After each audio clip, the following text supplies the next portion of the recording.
Joining us now all the way from Australia is Gabriella Pomare, an award-winning lawyer and the author of a powerful new book just out today, by the way. It's called The Collaborative Co-Parent. Gabriella, thanks so much for being here and congratulations on the book.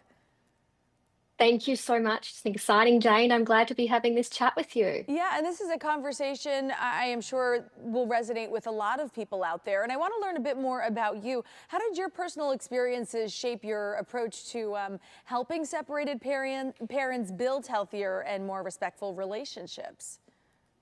Certainly. Look, I think when I separated, I remember waking up every morning with a really sinking feeling. And I was wondering, is this my new life? How on earth am I going to protect my son from the heartbreak of it all? He was only one at the time. So I had to learn really quickly how to show up as a parent, when all I wanted to do was lie in bed. So I used my really raw and personal experience combined with my professional work as a family lawyer. And that's how the collaborative co-parent was born. I love it. So let's talk about the collaborative co-parent. What is in this book and what can parents get out of it? Yeah, look, I wrote the book because I really wanted to create a roadmap for parents who also lie awake at night saying, what happens now? How do I raise my kids across two homes, without ruining them? So my goal is to change the culture around separation and divorce. The book really tries to shift that notion away from chaos and blame and instead help families reframe it, new family, new rules.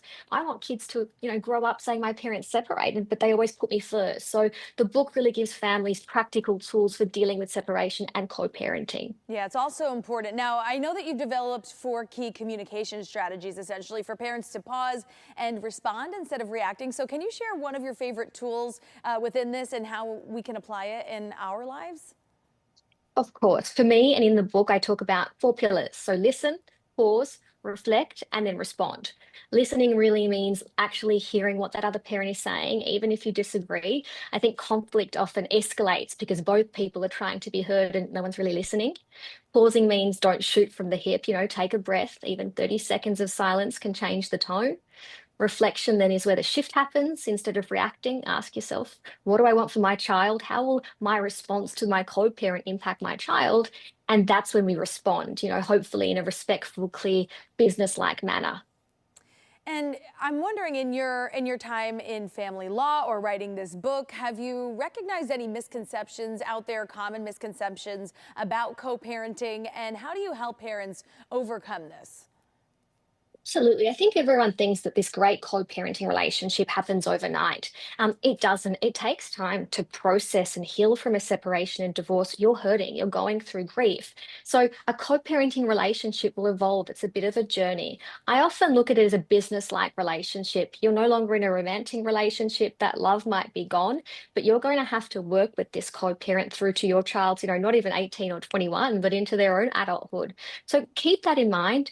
No co-parent is perfect, no parent is perfect. And as long as every decision you make has your child at the forefront of their mind, you're doing the right thing and you're on the right track. So important. Now, your book, you said it is a roadmap.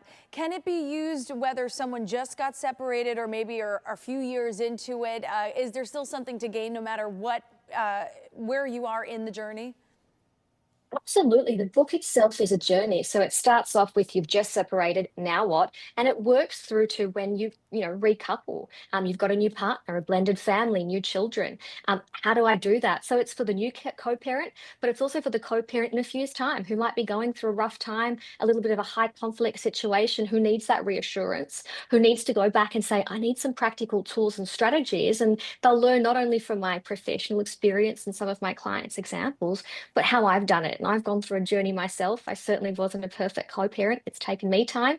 But over the years, I've repartnered. I've got a 9-month-old baby, and we're dealing with those different things. So I think readers will learn from that journey.